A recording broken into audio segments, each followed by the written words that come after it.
Hello, world. Welcome aboard, all you ground troops spinning around smartly. And thank you for joining. This is TJ Morris with ET Radio, or TJ Morris ET Radio, tjmorrisradio.com, tjmorrisetradio.com. And we're very happy to be here on a Friday night, picking it back up again for Cosmos Connection.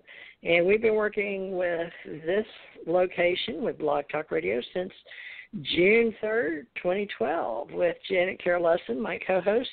We're moving along here at a pace, probably a snail's pace to many, but a hare's pace to others, so we make no apologies for that.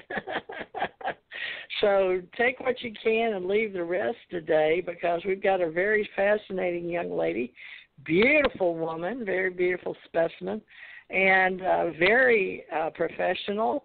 But she has a story to tell. And, you know, Janet and I, we grew up in America. We were very blessed to be white Anglo-Saxon Protestants, not Catholics. But today we're universal life ministers. We're open-minded.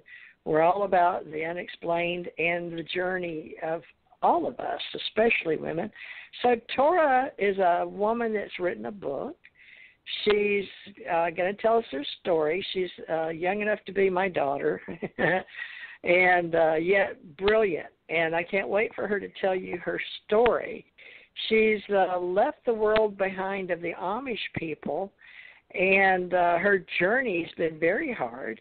But she's alive and well on planet Earth, living in New York City. How hard is that, folks, for anybody, much less a woman that grew up in a culture that is so different than most of ours. And I was able to go in and out of the Amish world only because I lived in Kentucky, and we had some Amish that I would go and purchase large amounts of produce from, and we would resell it in the city. They lived way out by a big lake up in the mountains, and they had little black buggies with horses.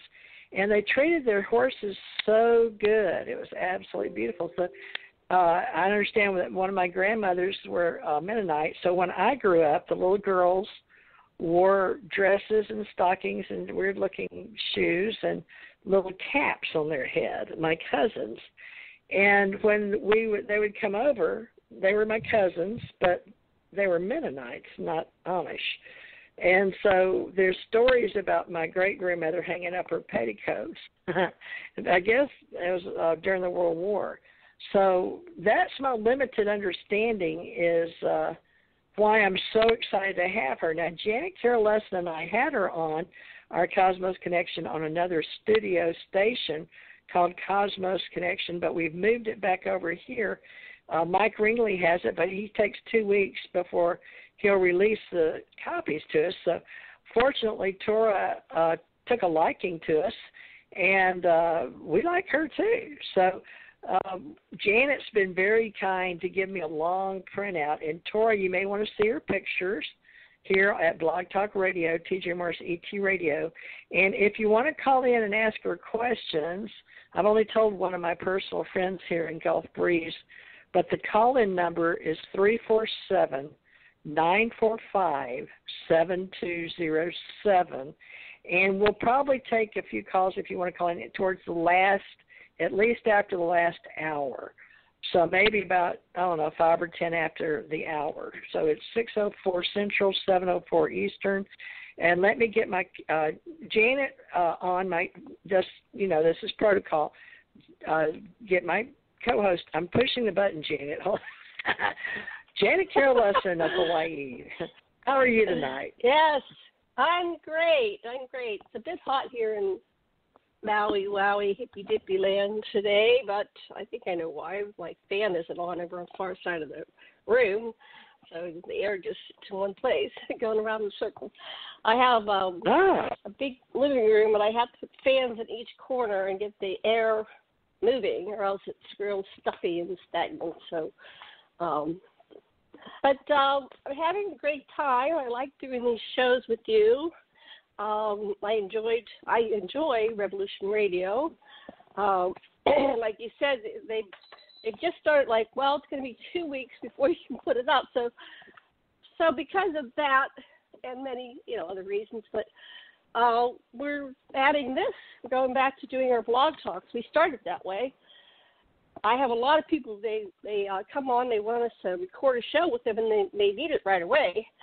So we help people promote events and, things that are going on in our speakers' lives and the lives of the people we interview. So we like to facilitate that.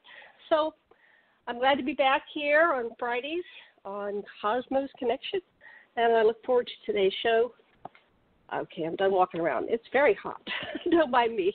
Okay. Well, Janet is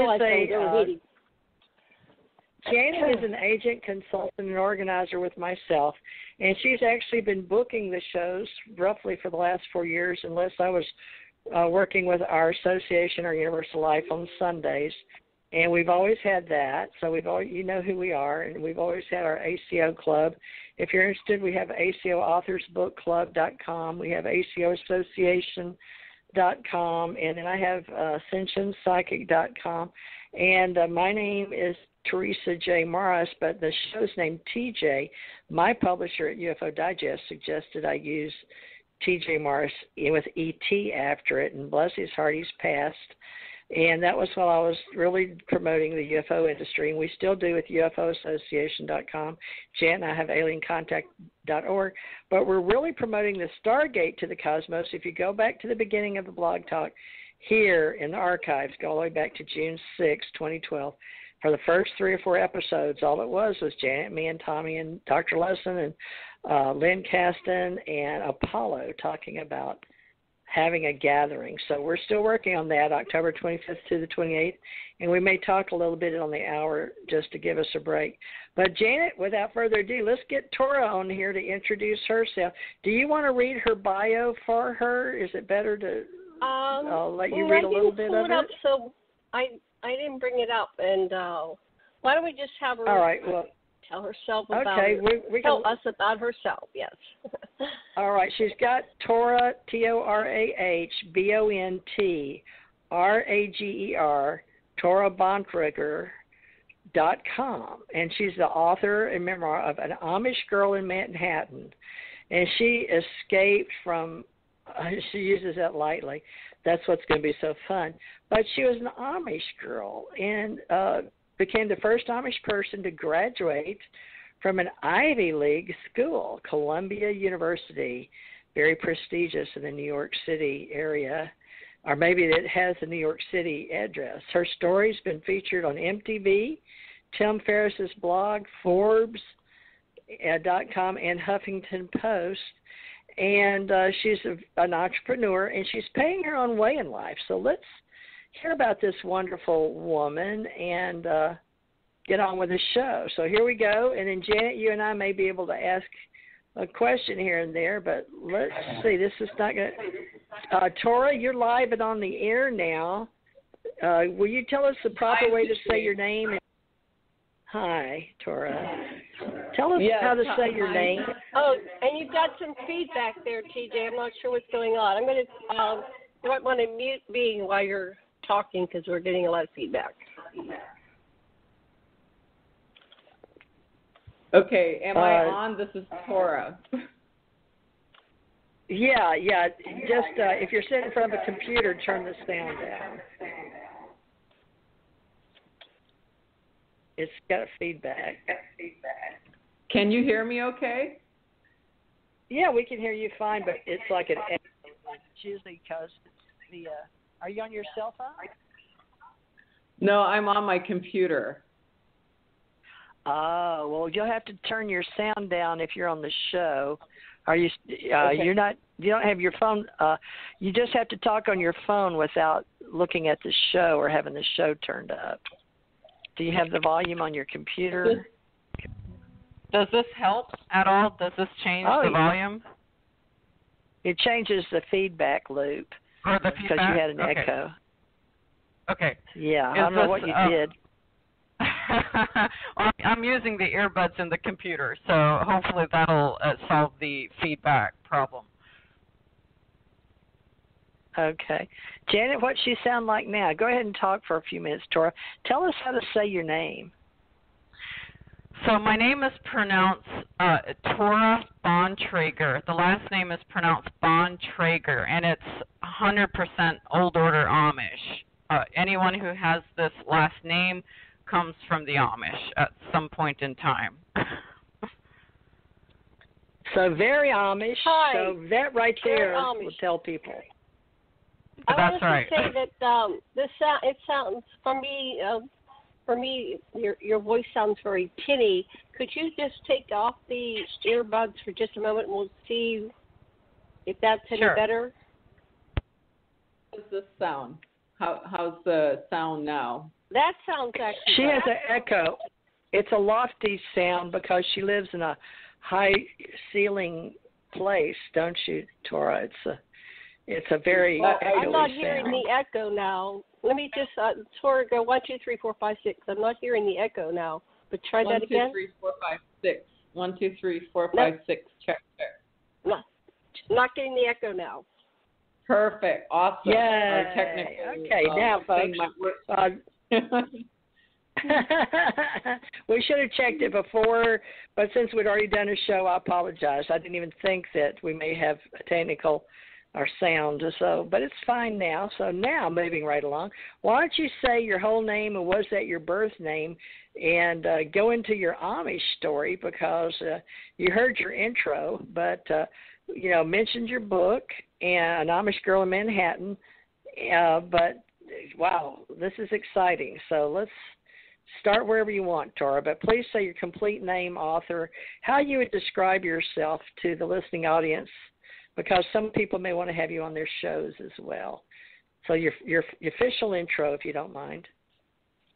Sure. Thank you, TJ. First of all, thanks so much for having me. It's such an honor. I appreciate the opportunity. My name is Torah Bontrager. Last name is Bontrager. It's a very Amish name, Old Order Amish name, last name. And I grew up with no electricity, no cars. I speak English as a second language. I had an 8th grade only Amish education, which means that I didn't have any science classes in Amish school, as one example of things that I didn't learn. And then I literally escaped in the middle of the night at age 15 with only what I could carry, which were the clothes on my back and $170 in my pocket. And I'm the author now of the memoir, An Amish Girl in Manhattan. The subtitle is Escaping at Age 15, Breaking All the Rules and Feeling Safe Again. And as TJ had mentioned, I'm the first and so far only first-generation Amish person to graduate from an Ivy League school, which is in in Manhattan, Columbia University. So now what I'm doing today, my work is about addressing the culture of sexual assault.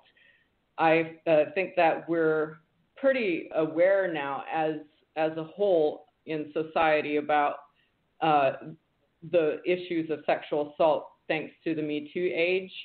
And my work is really through my nonprofit, the Amish Heritage Foundation, to address the issues that we Amish have inside the church and the problems of transitioning into the outside, which people on the outside in mainstream society aren't aware of. And of course, to add even more complexity to my story, I'm also an ET experiencer. I've had ET and UFO experiences as a child and adult. I've actually never spoken about it publicly until the other day with Janet and TJ on Aquarian Radio, and this is going to be my second public time that I talk about this. So questions? Well, we'll get started. Janet, any questions before we let her just go on with her story? Because I'm sure everybody's going to want to read the book. But we need to let her sort of give whatever information she wants to give. What do you think, Janet? Well, you ready, I or would like what do you want to to do? break it down a little bit into sections, and of course, whatever you want to do, you're the lead interviewer here. This is your show, and I'm your co-host. But I'm fascinated with the Amish. I visit them every summer for, I was married for about 10 years to my second husband, we lived in Pennsylvania. We went down to Lancaster. We would go there because it was like, for me, it was like traveling back in time. And there was a part of me that was wondering, how would we survive if our whole system collapsed? This was pre, what do they call those people that prepare for disasters? But I had happened upon a book called The Late Great Planet. Preppers. This was pre-preppers. And I happened upon a book called The Late Great Planet Earth, and I read it because at that time I was trying to prove to the world that I can read even a strong Christian book and still have my beliefs, and so because they challenged me and said, well, how do you know? So this was Hal Lindsey, an evangelist, and they read it, and it was Revelations, and it kind of described what would happen after this apocalypso, this apocalyptic event, and we would be basically rendered back to the Stone Age, and we wouldn't have electricity.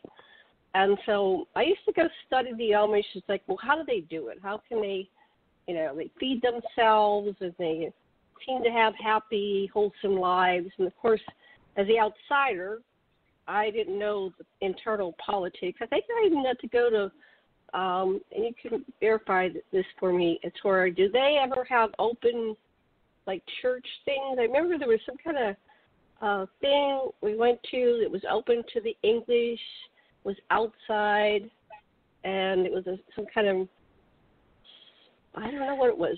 Well, they were singing. They were singing spiritual songs. It could have been some kind of church service or something. But anyway, I remember we got to see it. It wasn't commercialized like the restaurants, and they said eat Amish style, and you could sit there and, a group table, and, yeah.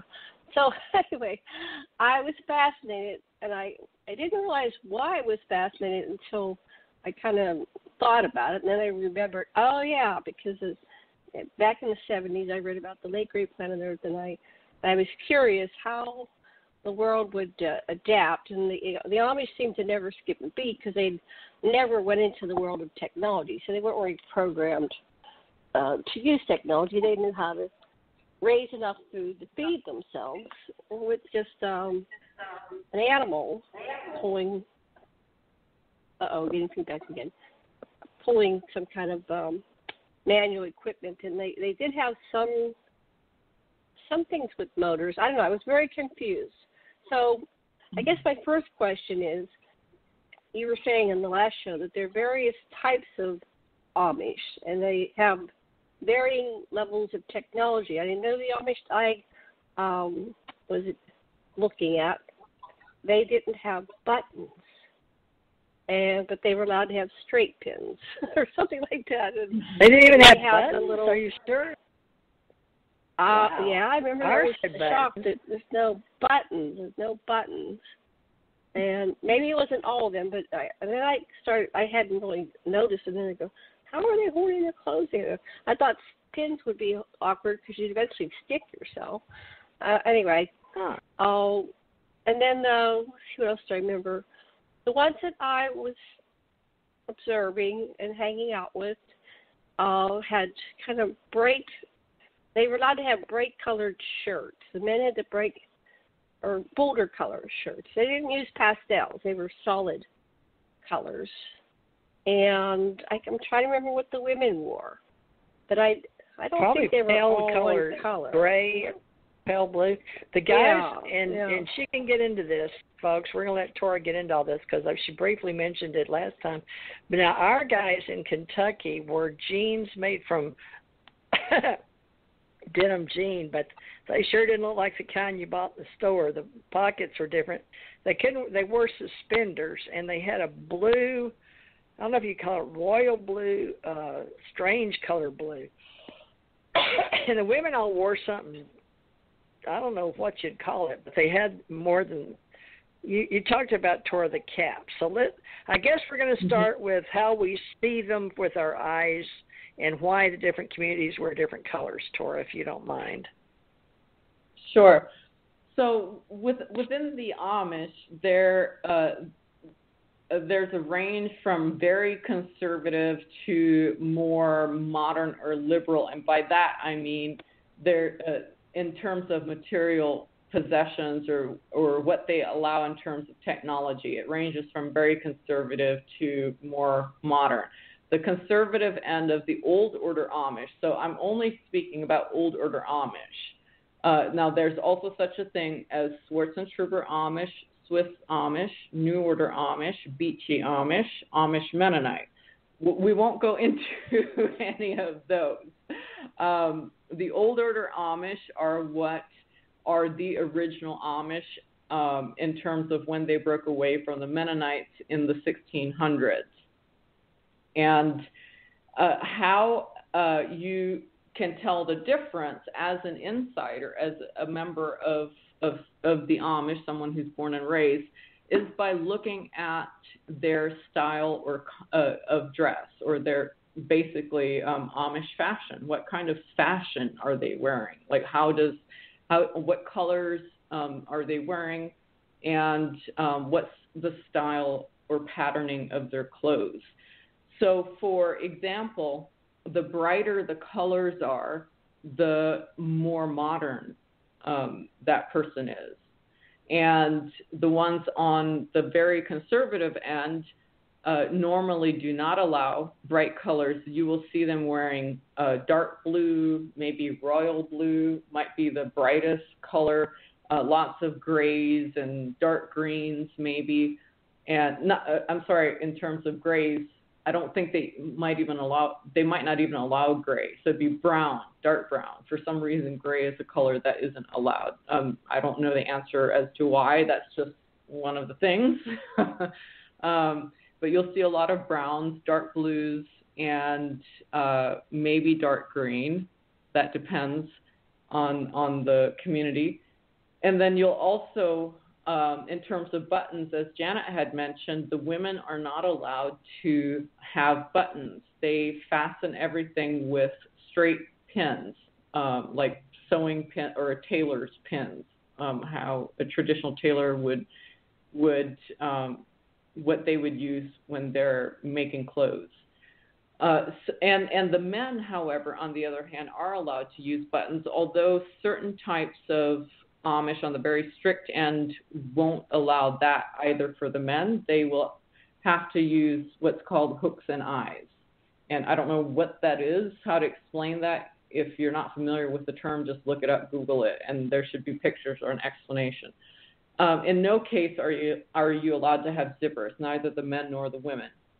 Now, in terms of buttons for the women on the more modern end, I don't know that that's allowed either. I've never seen that myself, but I'm not the authority to talk about that, because I was raised in a small community from a range of very conservative to modern, but we weren't allowed to have buttons as women. So that's not saying that in the big communities that the women may not be allowed to have buttons instead of straight pins. I just don't know for sure. And another thing that defines the more modern Amish from the more conservative is that the modern ones will be allowed to have, depending on the community, because every community has different rules. Some will allow you to have bikes and gas, propane-powered stoves and propane-powered refrigerators in the house, and indoor bathrooms. And then you can go from, sort of a more strict community, downgrade, to being allowed to have indoor bathrooms but no propane-powered refrigerators and stoves, which is what my paternal grandparents had at one point. And then a further downgrade would be where you're not allowed to even have running hot water, but you could have running cold water. So that's the range that we're talking about. Questions so far? Yeah, Torah, who makes these decisions? And I mean, how do the men not stick themselves? How does anybody not stick themselves? Especially, I mean, that seems like a delicate place to be dealing with pins, especially in a man. Well, so for pins, is that the question, Janet? How you don't stick yourself with pins? Yeah. I have two parts. Who makes up these rules? Is this like a book that's written, or who makes up these rules? And do they ever change the rules? Do they say, I think it's time we move to the buttons? And and then the second part was, I was just envisioning the pin thing, having to deal with the pin thing, and I thought that would be really hard not to stick yourself. Yeah. So I'm going to answer the echoes back. I'm going to mute again. I'll mute. Go ahead. Okay. So I'll answer the pins question first. How do you not stick yourself with the pins? Well, that's impossible in the beginning, at least in my experience. When you turn 10, and this is generally speaking in terms of the rules of whatever church you come from, usually, it's age 10, it could be a little bit older or perhaps even younger. But at age 10, the girls switch their dress pattern from buttoning up in behind on the back side to having to be closed up in front with straight pins.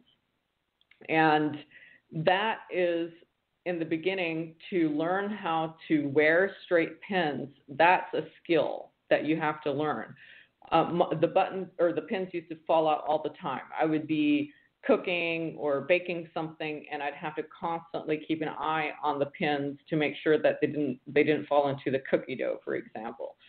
And eventually, you just learn how to wear the straight pins, and that doesn't mean that you won't ever lose a straight pin, but it does get easier. So I don't really know how to explain it other than maybe it's similar to learning how to wear heels. It's something that you have to practice, and eventually you can walk in 4-inch heels. I don't know if that makes sense or not.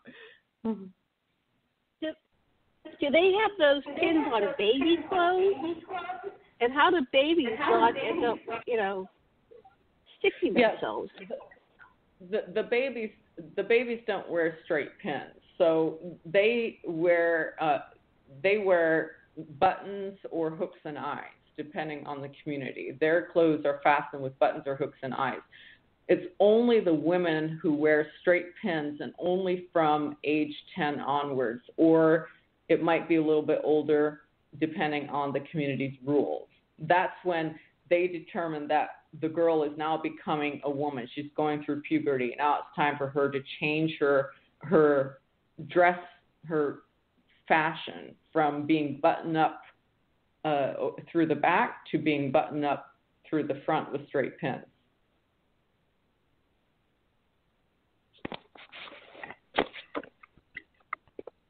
Okay, well, I'm what about Anabaptists? Minimizing noise. So, CJ, you take it for a while, because it seems to be when I go on, I get feedback. So I'm going to mute. Okay, go ahead, TJ.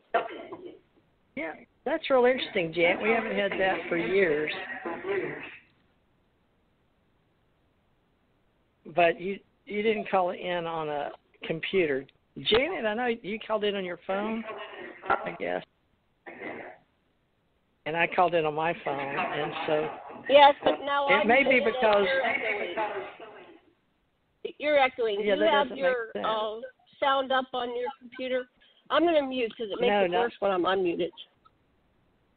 Yeah, no, I'm on my phone, so not sure what's going on. All right, so these are Amish Mennonites and Quakers began their origins in the old country, folks. They're all based on the Christian Protestant faith, but they broke off from Germany, Switzerland, and then later on, I guess the Quakers were England. But do you want to share the Anabaptists? They believe they're not to be baptized, or can you?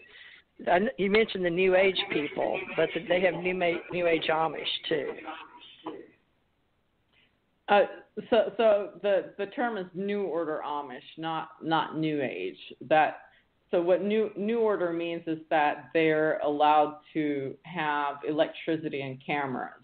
That seems to be the thing that sets sets them apart from the old order is electricity, number one, and maybe cameras as well, maybe or maybe not. So how you can tell like the single universal rule to be considered old order Amish is that you don't have electricity and you drive around in horses and buggies and you don't allow cameras. So those are the three defining universal rules. That means you're old order Amish. All the other rules vary. They're up for grabs. And who makes those rules? Janet's question is the men. The men make those rules. The women have no voice at all. We Amish women are second-class citizens. We're expected and demanded to obey our husbands, or if we're not married, our father. And what age does that change? So from the time you're born as a female until you get married, you're supposed to obey your father. Now, technically, once you get baptized into the Amish church, you are considered an adult independent from your parents. However, if you're a female, that's not really the way it works. You're still expected to obey your father. If your father tells you you need to do X, Y, Z, you really don't have much freedom in comparison with if you have a brother who's baptized into the Amish church and not married yet.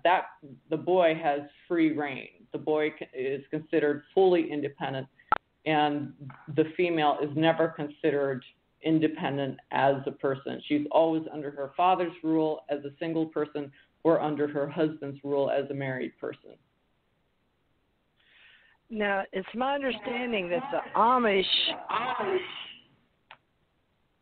don't know why I have a feedback on your system. I can try calling in with my phone. I don't know that it's going to be any better, but I can give it a shot. Have you done other shows with no feedback? I don't hear any feedback right now. Let her call I don't hear on any. her phone. It might be incompatibility between, because I'm on a phone, you're on a phone, and if she's on a phone, it might be all compatible. But it's all right. trying. Well, okay, I'm going to mute. Okay, so I'm going to dial in and just see if that resolves anything. Okay, that'll be good. And let me put you on mute for a minute. TJ. Okay, now there's none. It is coming from her phone. Okay, yeah, because TJ, you're not on the control panel for the show? Yes, I'm on the control panel. It's the way I always do it, but I never have feedback. There's something I turned her phone on mute to check it, and it's you and me right now, so we have no feedback. So let's turn her on. Yeah, with everything's on. All right, now let's try that. Okay, I'm calling in. Oh, perfect. TJ. I don't know if you can hear me. Yeah, perfect. Yeah. That's all we needed. So we have to usually tell our folks, I'll give you the phone number, but we have to have you call in on a cell phone or a phone because computers don't seem to work with Scott with the studio out in New York. I don't know why, but you're in New York, and the computer, I don't know how you called in on your computer, but those have some kind of feedback inside the computer, I've noticed. We have it sometimes with people that call in on Skype. So I guess they prefer, and they tell you that they prefer the studio to work with cell phones. So thank you, Torah, for not minding to call back in, not using your computer. It's just technology, and they seem to work better. So wonderful. So now let's talk about a little bit about the Amish and the Mennonites, but talking about the clothes we did and the colors, and it depends on the local people. But now Joseph Ammons, there was a split of two men. Some followed Simmons. Do you remember the gentlemen's names? They quoted it to me when I was in Kentucky. And that the difference was some people followed one man and some followed the other, just like in the Mormons. Some followed Joseph Smith, some followed Brigham Young. And they went to Utah with Brigham Young. But what was the other? Joseph Alman, is that the guy, Amman, that started the Amish versus something Simons? Do you know his name, the other gentleman, Mennonites? It was Jacob Amman. Jacob Amman, Amman, Jacob. He broke away from the Mennonites, and the person who started the Mennonites was Menno Simons. He was a Dutch person. And Menno Simons. Menno Simons started the Mennonites, founded the Mennonites. Jacob Amman broke away from Menno Simons, his version of religion, which was Mennonites. So Jacob Amman broke away. He had a disagreement, some ridiculous theological disagreements with Menno Simons.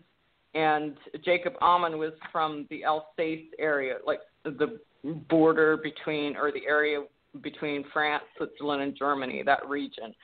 So Jacob Amman decided that he doesn't agree with some theological things, which is just petty and not even worth going into detail. If you really want to understand the specifics, you can find out about it on gameo.org, G-A-M as in Mike, E-O.org. Suffice to say, Amman decided that he was a very fundamentalist, sort of contentious person. And he went around to different Mennonite congregations at that time, because there were only Mennonites, and this is in Europe, in Switzerland and Germany, and went around recruiting people to his point of view, and decided that he's going to shun and excommunicate anyone who doesn't agree with his interpretation of certain theological points.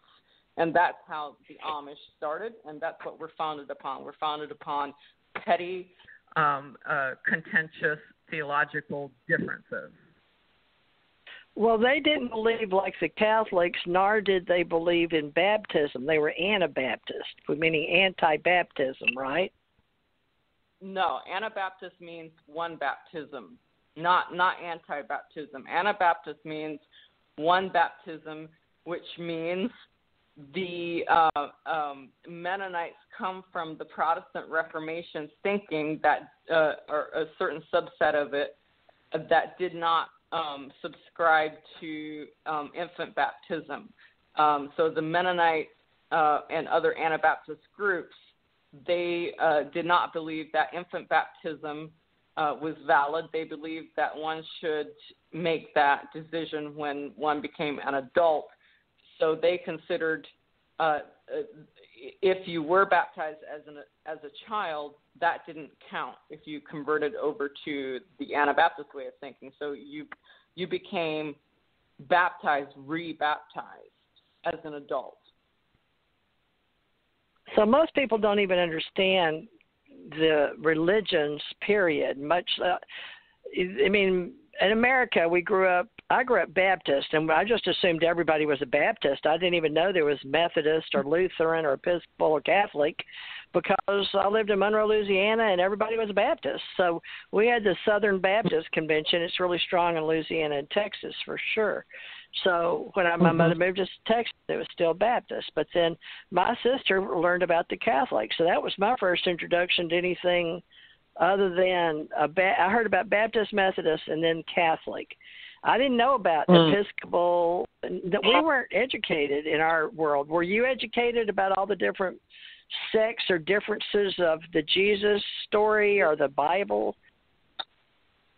The education I had was based on our specific religious lineage or history, meaning that I understood that during the Protestant Reformation, Martin Luther and several other figures, broke away from the Catholics because they did not believe certain things that the Catholics believed in. So they broke away from the Catholics, and then eventually, out of that Protestant split, the Mennonites were born. And I didn't exactly understand how the Mennonites came about through the Protestant sort of path, except for the key point, which was we do not believe in infant baptism like the Catholics. So I didn't understand that there were Episcopalians or other versions of Christianity. Or Catholicism. All I understood, there's the Catholics, there's the Protestants, and as a subset of the Protestants, there's the Anabaptists, and we're the one true church. We're the chosen ones. Okay, that's good. Now, the same thing happened with, have you studied other world religions? Because I understand that, part of our problem in America is not accepting everybody's religious beliefs, and we're trying to change that into a universal, worship who thou wilt, for anybody, universally, and, whether it's your race, color, creed, ethnic origin, all the things we say in America and the United States of America. But at the same time, we have the problem with the Muslims, and then there's apparently, various groups in the Muslims. But the gentleman that started that, from what I understand, and people will call it blasphemy, or even talk blasphemy. Sounds funny, that blasphemy. If you even talk about the gentleman, but he was Jewish, and he couldn't read or write. He had to have a translation. But he started, and he said he started with Angel Gabriel came to him, but he didn't even worship in the same direction of Mecca or towards the Jewish, I guess you'd say Jerusalem, or, Mecca became a different direction, and now they, circle around I guess you'd say the cube, and what's inside that is a piece of a meteorite that came from the sky. So I this is very, very just blunt, folks, about simple things. So I'm not trying to offend anybody, but did you understand anything about that, or have you studied any other world religions? So I, as an Amish child, was not aware of any religions other than the Catholics and the Protestants.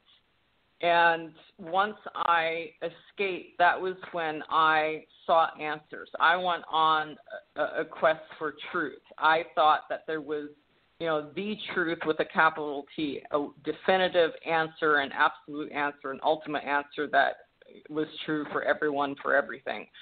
And I started out by looking into various versions of Christianity, and none of them satisfied. Long story short, I still couldn't get a satisfactory answer as to how God, Jesus, and the Holy Spirit can be one. This whole Trinity thing was something that just didn't make sense to me.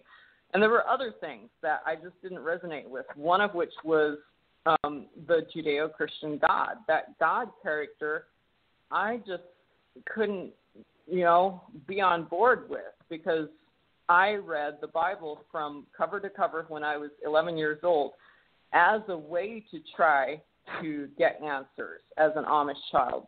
I would ask questions when I was an Amish child. Well, why can we pay someone to drive us around in a car, but we can't drive a car ourselves? Or why can't we have cameras? Why can't we have electricity, etc.? And I was always told as a young child, wait until you're older and then you'll understand. Or the Bible says so. Well, when I got older, I still didn't understand, and the adults took my questions as a sign of insubmissiveness, as challenging authority, and I was punished physically and verbally for asking questions. So I thought, okay, well, I'll go read the Bible myself, because supposedly, apparently the Bible says so. And what I learned was that the Amish interpretation of the Bible, of the New Testament, of what Jesus really taught, from my interpretation of it, was incorrect. And I felt that I had a moral or ethical obligation to leave the Amish church. I could not practice a hypocritical religion. And I also did not resonate with the Judeo-Christian God of the Old Testament. To put it very bluntly, the Judeo-Christian God was a psychopath, in my opinion. He sanctioned rape. He sanctioned violence, all sorts of things. And I know if anyone is hearing that believes in the Judeo-Christian God, this is going to be appalling and shocking. I'm not trying to offend anyone. I'm just saying if you read the Bible with, a non-judgmental point of view, read it at face value, you might come to the same conclusion. Right, because of the avenging and carrying around the.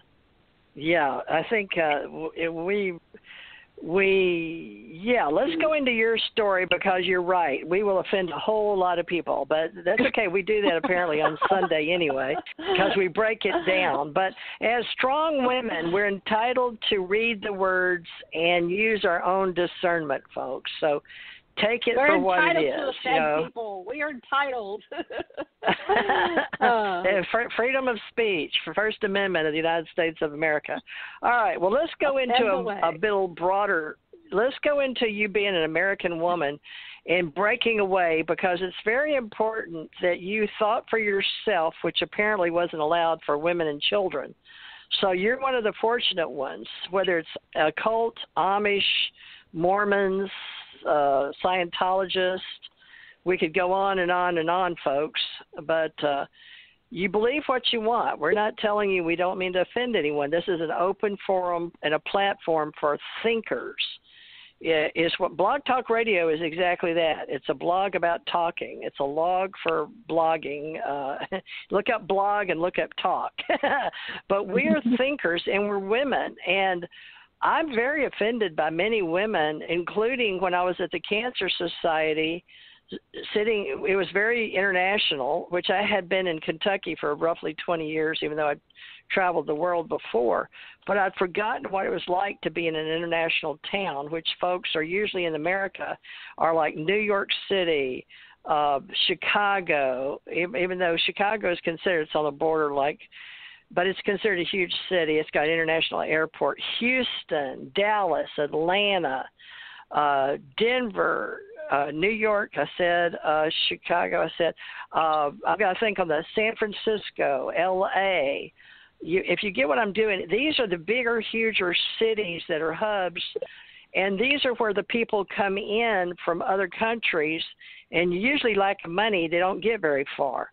And you'll find out the more open-minded international flavor, and many people of other colors, beliefs, religions that come from other countries, they're still in that city. They don't get out to see what the rest of America is like. I traveled the country, I traveled the world, but, I was very fortunate. So I got to go. I've been in every state in the United States, and, of course, Canada and Mexico. But I was driving a truck coast to coast for 8 years for many, many companies, including Microsoft and the U.S. Treasury. I pulled into, military, and then I was military, and the military paid for my traveling. Now, I want to go into with Torah how she became educated as a woman, because she's beautiful on the inside and out. She thinks for herself, and right now she's taking time, but she accounts administratively for her time and has learned how to be paid. And folks, in the spiritual world, we say we're not paid for our spiritual message. We're paid for our time, $1, $2, or $3 an hour. If any of you know, I'm a spiritual life coach or a psychic medium, which sounds weird to some people for being a spiritual woman. Torah, on the other hand, is raising herself. So Torah, tell us about, I don't know if you want to go into details, but you're welcome to, at 15, your uncles, because they had left your way of life as an Amish girl, you want to start there because you were only allowed, tell them about your education, and you're only, junior high? And if you want to start there, that may be a place to start about leaving at 15. Sure. So in terms of my education, I went through the Amish 8th grade, which meant at 13 years old, I graduated from Amish school, and going to school after that, furthering my education, was not an option. It's not even heard of. It's not something you even think about inside the Amish church. I remember the day, the fall after I graduated from the 8th grade, watching my younger brothers and sisters go to school and crying all day. and having to cry in secret, because if I let my parents or anyone see that I was sad about not being able to go to school, I would be punished physically or otherwise considered to be rebellious in some way. And I knew that if I wanted to continue my education, I really wanted to get a high school diploma. That was my dream. I knew that I would have to leave before I turned 18 years old. And I understood that as an 18-year-old, I would be considered an adult in the outside world. Now, inside the Amish, I would not be considered an adult until I was 20 or 21 years old, depending on the family. Or if I got married before I turned 20 or 21, then I'd be considered an adult, but still, only because I was under the subjugation of my husband. So I thought for several years, I tried to figure out how to escape and how to support myself and go to school. And I had a couple uncles who had also escaped when they were teenagers. And in the community that I lived in at that time, we were on the modern end of the Old Order Amish, meaning that, among other things, we were allowed to have phones in the barn. We couldn't have the phones in the house because God would send us to hell, but if we had them in the barn, that was okay. So I would go out at night, sneak out of my bedroom when my parents and siblings were asleep, crawl out of the bathroom window. We also had indoor bathrooms in that community, and run out to the barn under cover of darkness and collect calls to my uncle Harvey Bell in Montana.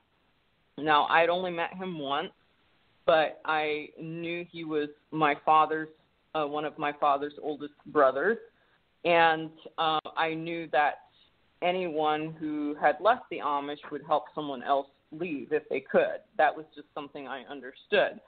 So I would collect phone calls. I knew that collect phone calls wouldn't appear on the phone bill. And this is not a detail that most Amish kids would know, especially not at age 14, and especially not females. But I grew up being my father's favorite child and accompanying him on job sites and being around him as much of my hours as I could. I was around him all the time. So I saw things and absorbed things about the outside world by virtue of being around my father, who had non-Amish clients that most Amish girls would never get exposed to. So that's how I knew about collect calls, for example.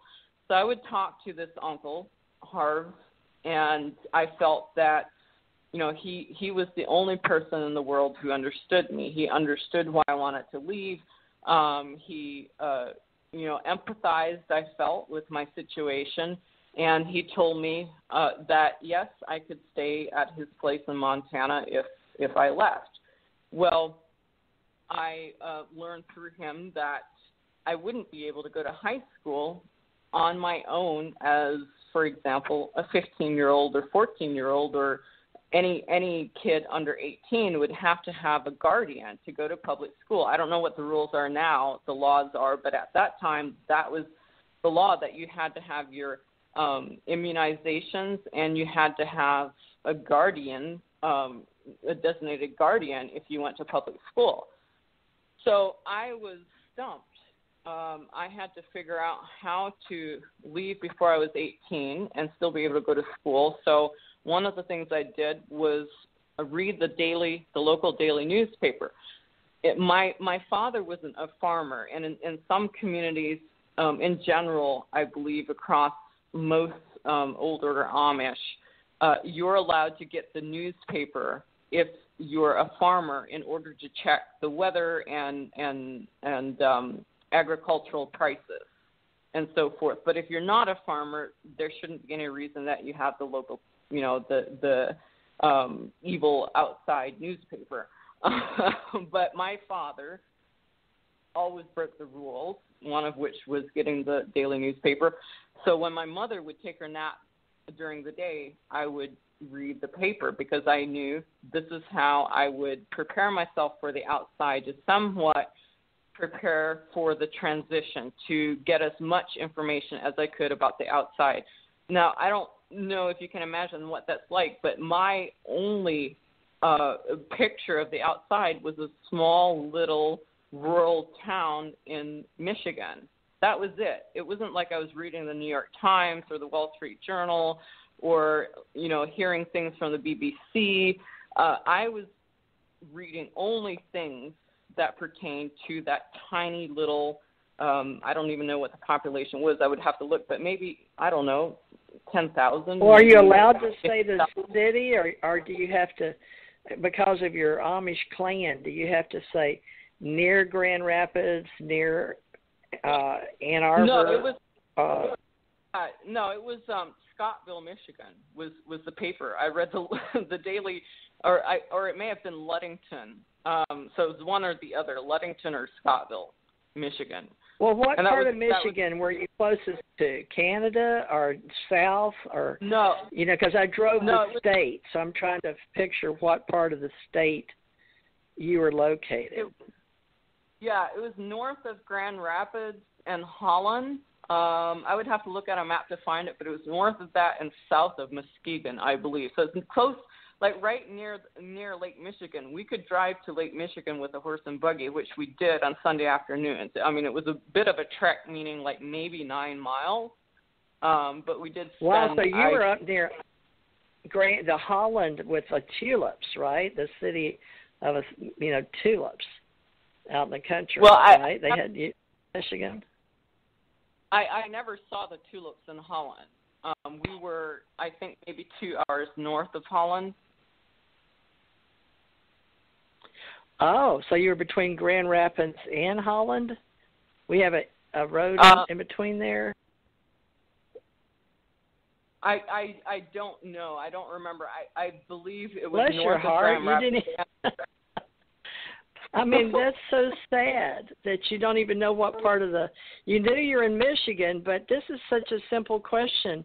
I'm sorry, folks, but I'm just amazed that I have such a mind's off-planet, keeping up with the world that, you're just a little kid, but they didn't even teach you where you were, like compared to Holland and Grand Rapids. No, but I mean, I'm just going off of memory. The reason I don't know is because I don't care. I don't want to be affiliated with Michigan. I mean, that's. But back then, yeah, I get what you're saying. But back then, I mean, you couldn't even relate to were you proud to be a Michigan person, or, I mean, just think of it, folks. A little kid with, I don't even know what your world was like. I can't even relate if you don't even know.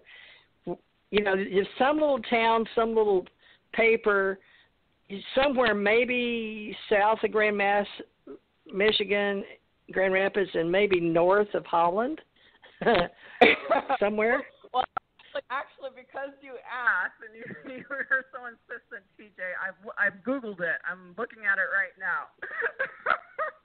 So, thank God.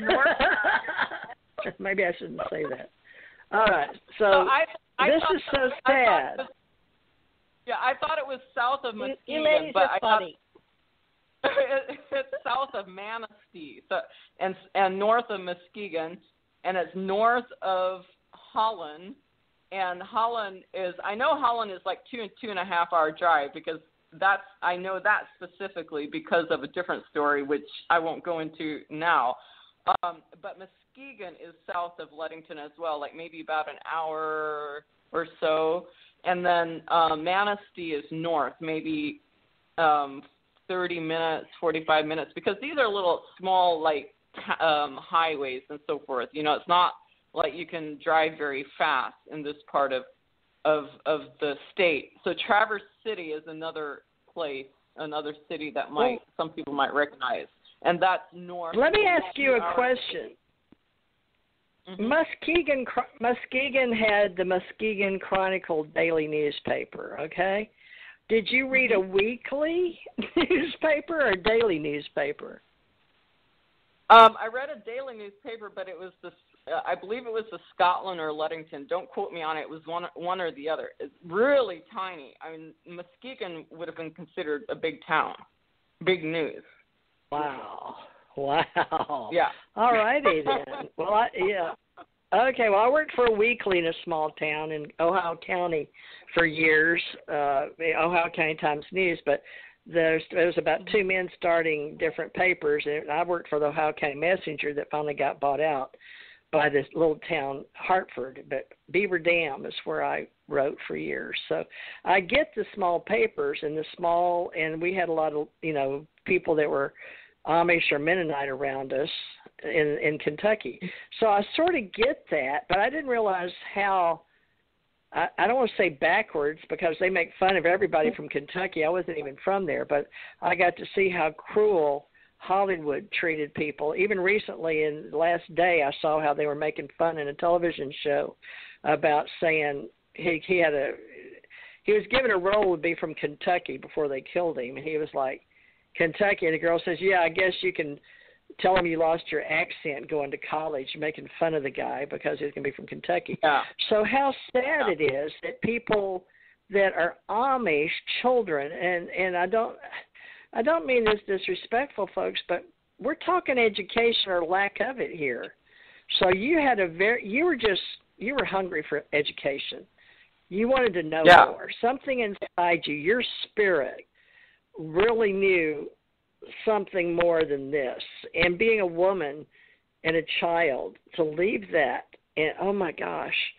All right, so you're a strong soul, strong spirit. That's just all I've got to say. I don't know how else to say it. All right, so let's get on with your story. So you think you were reading the Leddington, Ledding? How do you spell that? Ludington is Ludington, and Scottville is straight east from Ludington, the first town straight east, although there might be a little town in between. This is, and that's where the Amish were. You make me worry. These people don't even know where they're at. I mean, and I guess, like you said, maybe people don't care. Maybe you grow up as a child. Okay, I'm on the planet. I know where the grass is. I know my parents feed me, and I can read the Bible, and I can work hard, and I can go to school and learn all I need to know. Is that sort of the way it is? Well, the way it is that you're born and raised Amish, and your obligation is to remain in the Amish church, to become a baptized member and to remain a baptized member for the rest of your life, and to have children and raise them and make sure that they remain inside the church. And it's of no importance what surrounds you in terms of the world outside the Amish. This is why, as an Amish child, you don't have any geographical bearings unless you make a point of learning it yourself. So I was very interested in maps and directions and things like that. And one example is that my paternal grandparents lived in Wisconsin. I also had lived in Wisconsin from around age 3 to 10 before we moved to Michigan. So I was, in terms of geography, I had a keen interest in it. And although, I'm confused talking to you about exactly where Ludington is in Scottville, I mean, it's not because I didn't have an awareness of geography. I did. But I didn't have, way more than the average child. And so I knew, for example, that there was a Greyhound bus station in Holland, that was the closest bus station. I understood that. Holland. Yeah, Holland, Michigan, 2.5 hours south. That's I love Holland. Yeah. When we started talking Ludington, about Ludington, or Ludington, depending on how you want to say it, but I guess if you grew up around there, it's Ludington. That is the state population. Well, if they got a county seat called Mason County, and it's a harbor town on Lake Michigan. So you must have lived close to there to go to Lake Michigan, right? To go see things. Yes. And yeah. All right, but it's right on Lake Michigan. But oh my God! But they have 8,000, and Beaver Dam had about 5,000. So I can sort of see that Ludington wasn't that big really either. Yeah, 8,000 is not a lot of people, but considered a medium size, maybe. I don't even know, but we're going to have to look that up. So you were in some little county place in Mason County. Would that be correct? Yes, and Scottville was our address. And Scottville, the population of Scottville today is 1,200. And back then, it may have been less, or not much more. I mean, these little towns don't really grow that much. They sort of, stay the same, more or less. And you have to be born there and not leave there, which I've seen a lot of people in Kentucky that way. So it's Scottsville or Scottsville, Michigan? No, Scottvlle. All right. Well, we didn't have that last time. So Scottville, Michigan, folks, and 1,214 at the 2010 census. So very interesting that they've got Amish there. And so how many clans or groups or churches in that area were you familiar with? Did y'all all get together at some time in Ludington or Holland or have a big, family reunion? Well, in terms of the Scotland community, to my knowledge, the Amish community that was there when I lived there has disintegrated. No one, it completely broke up, and that's another long story. But the short part of it is there was a lot of disputes within the church about rules. Some people wanted a more modern technology or change the rules that were considered too modern for other members of the church. They wanted to. They just had a big argument amongst the members about new rules or whatnot.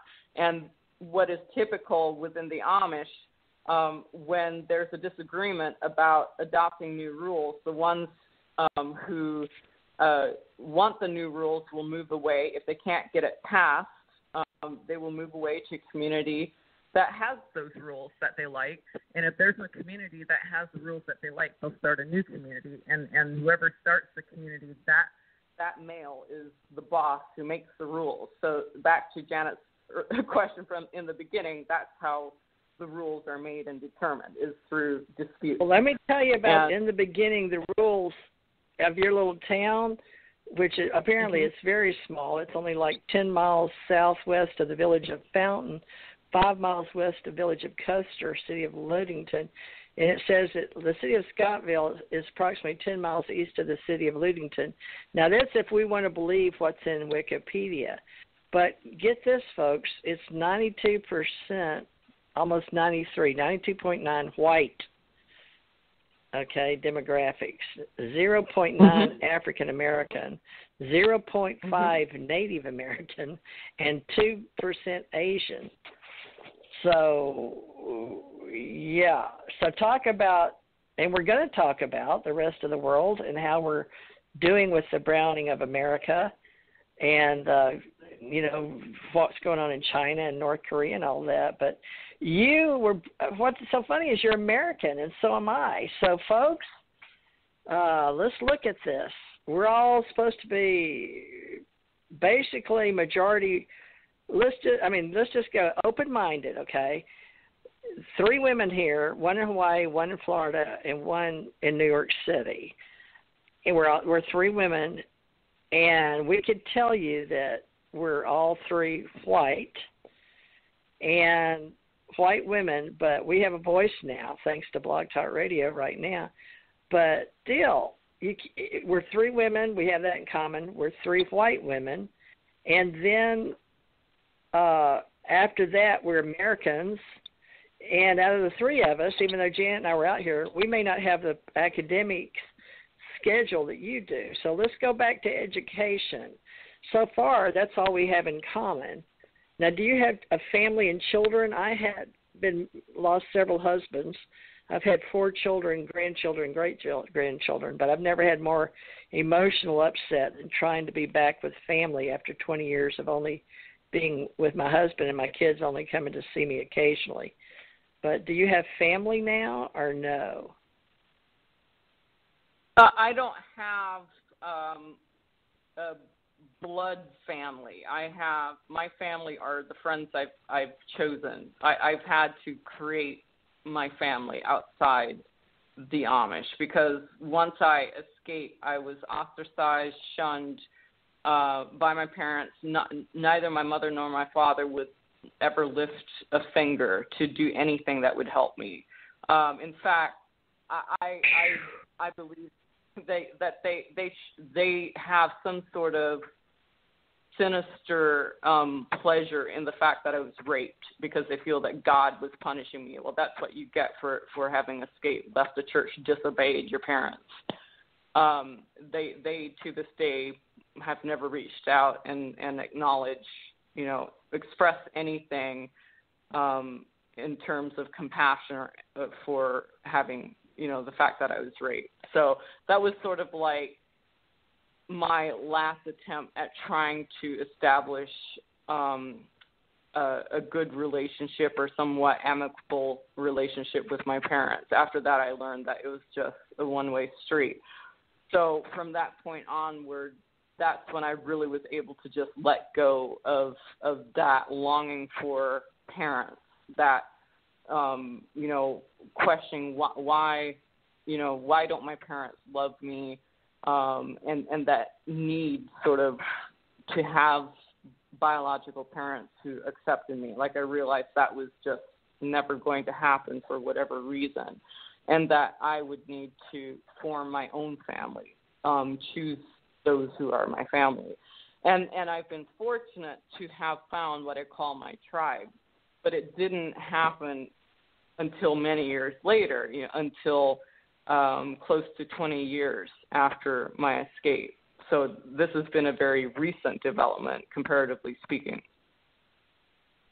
Wow. Okay. Janet, any questions, or you want her to go on with leaving the Amish in this little town that she's got in common where women, our families come and go? Yeah, I wanted to comment on, you were making an analysis of the three women, and you are the one that had lots of children, and you have, I don't know if you counted how many grandchildren, and do you have great-grandchildren? I have four daughters, and each had roughly 4 kids, and then they've all got kids that they've been spitting out the last few years. So all my great-grandchildren are between 0, and when I have them on the way, till 4 years old.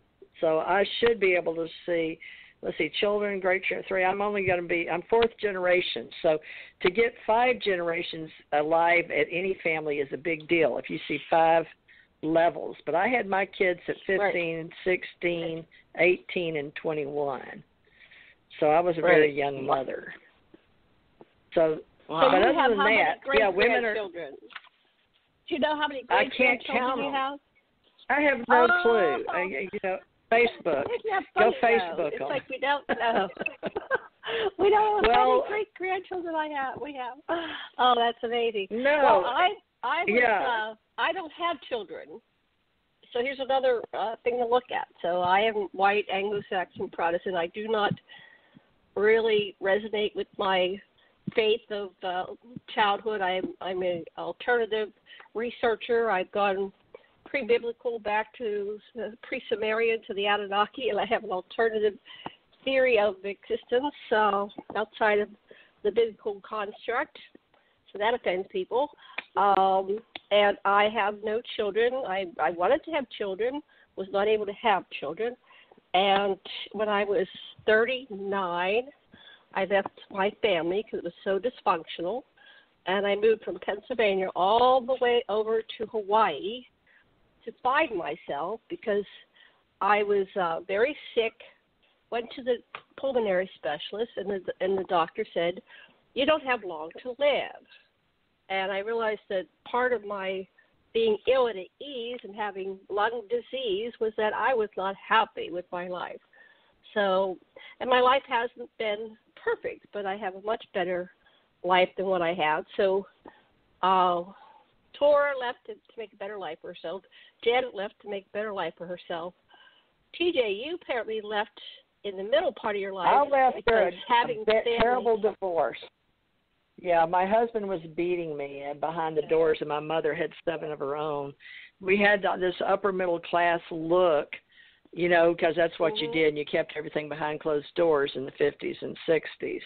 But the good part is, 67, I signed government papers because I was a beautiful girl in a Houston Chronicle. Thank God for that snapshot, because it saved my life. But then my husband was my first man I was ever with, and after 2 years, we finally had sex at the drive-in. I had my majorette costume on and didn't know what it was until I was pregnant, and it wasn't like something we were doing all the time. It just sort of happened and didn't really happen much after that, but that's how I wound up being at 15 a pregnant girl, and they made us quit school back then. So I couldn't finish high school. They didn't allow you to. You could switch to another high school, from what I understand, but my mother was so embarrassed because of their prestige, and you know, we were written out in the paper, and we were upper middle class, and my mother was a writer, and anyway, we went over to another county to have me married. But that's the dark side, because you know, she wanted me to give up my child and her to raise it, either abort, which I didn't believe in, and she did. She was very democratic, open-minded, and but she never had any, as far as I know. She had 7 kids. But she wanted me to. He had 60s. Oh, but he got a job at NASA, and that saved us. Between the government, you know, recruiting me during a James Bond movie and me being in the newspaper, I got lucky. But then my kids come along, and then I want to be law enforcement psychology. I was very outgoing, wanting to think for myself. And, you know, my grandmother worked. Her mother was a school teacher, even though Amish are Mennonite. I think it was Mennonite, but she taught Indians in Michigan. And then mother's mother worked, and then she worked and then went to brown paper mill, because we were sawdust sawyers. We were paper mill people. And then they got money script and their culture. And then mother grew up wanting to be a secretary and went and got, I mean, that was, boy, think about it. Ooh, a secretary, not a wife. So she was a wife and a mother, but she became a secretary and learned shorthand back then. They took shorthand. She was very proud of her Greg shorthand. I was very proud for her. So she could type, and then she started working on this punch key when computers were starting to come in, and they did punch cards. She was a punch card person. But I remember all that, and I remember, you know, how it was. But I was the oldest, and I resented my parents getting divorced, and then I resented the fact that I wound up getting divorced, but I could only get beat so long. I finally decided to stand up and get beat no more. And then I found out it was because he had a secret life. So many men do. They're married to women, but they have a thing for men on the other side, but nobody knows except other musicians and, you know, men know. So the secrets of men was what I had to go through. So finally, I divorced him, and my kids go back and forth between where I was stationed in Chicago or, you know, like in New York, I went to Rochester, then I went to Hawaii. So they were during that period of time. So they moved around. But Angelique went up to college with me, my oldest, and Steffi came to Hawaii. Gigi came to Hawaii. Lauren came up to Chicago and worked. I got them all jobs working title searching for TRW with me during the summer. But Lauren went on to become a manager at Burger King, and she wouldn't come to Hawaii. She was, you know, managing a Burger King and in love down here in Florida. So needless to say, we're all back here in Florida. So my good side is that all the jobs I had to work, get GED, go get law enforcement, made straight A's. You know, then I went to University of Alabama, started investigative services, and then went to work for rich attorneys, and then the government hired me because I was on some Agent Orange case about the World War II or Vietnam. And then I got some great cases, and, you know, then I wanted to be a corporate president, became that, and learned how the world worked. And then I went out and drove a truck coast to coast after traveling the world and being what's called a non-official investigator with the guy, NOC, okay, the one that not really observed, but doing cases. You were spy. Oh, okay. Well, I don't like that word, but That's what they call people like me, because I learned how to defend myself and take up for myself. I wasn't going to be beat on anymore. Let's just put it that way. I wore a lot of uniforms. Yeah. So now this lady here, Torah, folks, her story is nothing. This lady. Her story is so awesome, because even though I was growing up, the point is women have crosses to bear. We all have problems and issues. Everybody has their own family issues. We're women. We're born in America.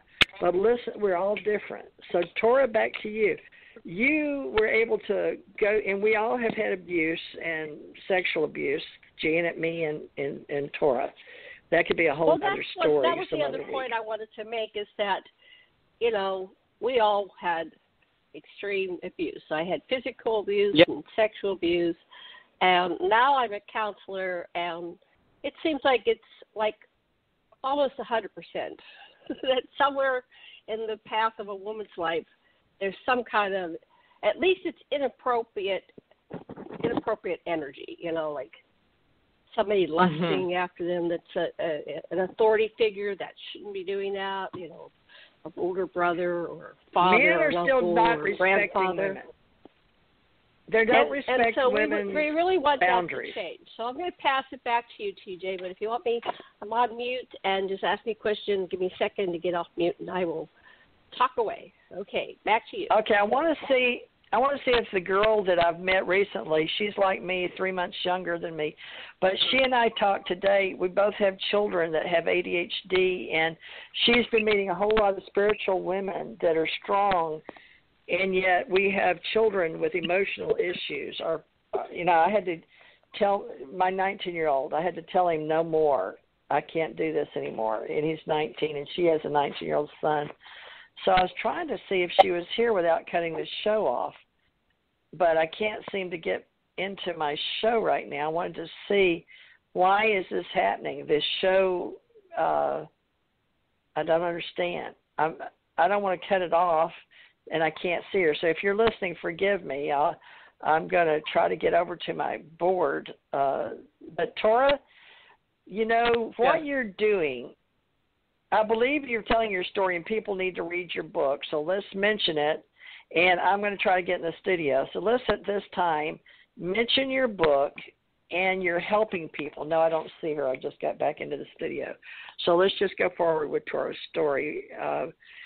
All these women have issues. We're all starting to talk now, because some of the women came out, and they still are coming out, because men have used and abused us. And it's like the women's suffrage movement back when women got the vote. What's going on, Torah? Are we just saying enough is enough now around the world? What's going on that you know about with women? I feel that that's what it is. Women are finally standing up collectively and saying enough is enough. And I did not think that I would see that in my lifetime. But this has been my mission for my whole life, was to say this is not right. As a child, I fought the bullies on the playground. I was a little girl who was overweight and couldn't run fast and didn't have any tactical skills, but I would fight these male bullies because that wasn't right, how they treated the other kids, and the teachers, the adults, never did anything. So I realized as I got older that women, I as a girl, just simply for having been born as a female, I was inferior. I was less than. And I just did not feel that was right. And that was another, one of the reasons that drove me to escape was, had I bought into the belief that, I should just follow the rules and not question and just be, subject myself under the patriarchal structure, I would have never escaped. So clearly I wasn't okay with that patriarchy. And what I saw when I came into mainstream America, it was the same system. So I changed, I wear different clothes. I have one of the best educations you can get in the U.S. and the world, and I have unlimited opportunities, pretty much, especially compared to had I stayed inside the Amish. But the world still runs under the patriarchy. And with the Me Too movement, this is now what I see as the beginning of the disruption of the patriarchal structure. At first, when I saw the women from Hollywood coming out and speaking against Harvey Weinstein, for example, and other big names, I thought it would just die out and nothing would change. But it kept coming out and kept coming out. And oh my gosh, I can't believe you mentioned Weinstein. So Harvey and his brother, the other Weinstein's okay? Because I always think of Bill Cosby, but Weinstein's after the Bill Cosby scandal, is it not? Bill Cosby doing things to women. Well, Cosby was first, but Weinstein is kind of the traditional, challenging the traditional casting couch, right? We all think of Marilyn Monroe and what she had to do in order to become Marilyn Monroe. And apparently that casting couch has been going on since the 40s or the 30s or whenever it started. So now we see things changing, but I don't think it's fast enough. I think that we should, maybe we should shut up, but because CNN's covering it. It can't be that hush-hush, Janet, because CNN's covering she brought him up. And folks, Harvey Weinstein and Bill Cosby, we're not apologizing for that. We're just going to talk about it a little bit. What I'm talking about is this abuse, the sexual abuse from men in authority positions over women, and to a degree some boys, other men. But it's really a sex thing, a gender thing for the most part. And it's been going on throughout families. I think that's what this whole thing is about that we're doing today. It's within families. It's within neighborhoods. And it's an epidemic across the planet, and there needs to be some kind of truth and reconciliation. Okay, now we're going to all come out of the closet. And the Me Too is not just people in Hollywood casting, that's Cosby, Weinstein, that's Hollywood. And the pain is so deep within our culture, and apparently across cultures. And this abuse of women through these religious, I call them all cults, because they're all cults, because they're just, they're supporting abuse of the male dominating over the woman, and they're requiring that she wears some kind of dress. And I think the whole dress code thing is abusive. You don't allow sexuality, freedom of expression. And I think Oprah Winfrey got in on that. Well, no, what happened? Oprah Winfrey, she got in on that. Harvey Weinstein, saying she can recall the bullying phone calls with him. And CNN is covering this Harvey Weinstein Cosby story. Oprah Winfrey recalls Harvey Weinstein's bullying phone calls. Now, that was up March 8th, but her past interactions with disgraced producer Harvey Weinstein is a wide-ranging interview with Gwyneth Paltrow. So what that meant to Winfrey, she recalled, was Weinstein pressured her to have certain guests on her long-running talk show. So Winfrey reiterated that she had no knowledge of Weinstein's alleged sexual misconduct prior to reports by the New York Times and the New Yorker. Was I friendly with Harvey? Yes, I was friendly with Harvey. Was I in association with Harvey for the Butler movie? Yes, but of course I didn't know any of this was going on. The Weinstein Company distributed Lee Daniels' 2013 The Butler, in which Winfrey had a role, but more than 60 women have accused Weinstein of sexual harassment or assault. Through spokesperson, Weinstein has repeatedly denied any allegations of non-consensual. Okay, now this is going to be news. I did not have sex with that woman. Non-consensual sex. So without consent. She let me. She got that on her blue dress because she let me. If you guys know who I'm familiar. Oh, yeah. I think Bill. the name was Clinton.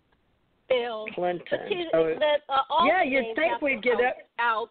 I mean, looking at we've idolized Kennedy, but how much of that was the same thing? And we have Eisenhower around sexuality and celebrity, and we have sex, back when I was a child, whether it's Elvis, and I think there was before them was Mr. Blue Eyes, was his name. Anyway, each generation had their person that the kids, the girls were drawn to sexually, and these celebrities would go to bed with thousands of girls over the course of their celebrity experience. But where's the line between consensual and someone using their authority and power? If you want this rule, you have to, do something. Well, sexual. I turned down a job once. I remember in Houston going. Let's Torah talk. Yeah. Yeah. Okay. Well, Torah, I just want to tell you that guys used to ask me to go into movies based on the fact that I would sleep with them. There were jobs out there to be had because I was pretty and a model. I was doing that to make a little money, but I was a real model on a runway, furs and things. But there is such thing as what Janet mentioned, Marilyn Monroe, and a couch. Now, what that means, Torah, you know what it means, don't you? Sleep with me and I'll put you in a movie, basically. Now, I'm going to give it back to you, Torah. Yeah, and that's the issue, is that as long as there is a power differential, whoever is in power can determine the rules and demand the rules. And this is the structure, the system we live under, is that the males are in power. Now, when I talk about patriarchy, I don't mean to say, that's not me saying all men are evil or all men subscribe to the patriarchy. I'm just saying this is the system. This is how the world is working at this time. It doesn't mean that every male participates, because there are some good men. But in general, what this means is if you want to advance in your career or profession as a female, you have to acquiesce to the male. And if you're a female, you have to give the male what he wants, and that is going to be sex if you want sex. If you're a male actor, aspiring actor or whatever, you don't have that problem. Like you get advanced based on your talents or skills or likability or whatever. You're not demanded to have sex if it's a heterosexual thing. Like if the one in power and the scribing actor is male and they're both heterosexual, but if it's a female, that's the price you have to pay. You have, and if you don't, you get blackmailed or blackballed like Weinstein did. Harvey Weinstein, if in the rare cases that some of the Hollywood aspiring actresses did not give him sex or did manage to extricate themselves from him when he tried to corner them in a hotel room or whatever, he would send out this message to spread around to the entire Hollywood, all his colleagues, male colleagues, she won't put out. Don't hire her. That was the end of her career. Okay, Janet, check on the Joan Hangerton. She had an accident 2 hours ago. I don't know why I just got that across my computer.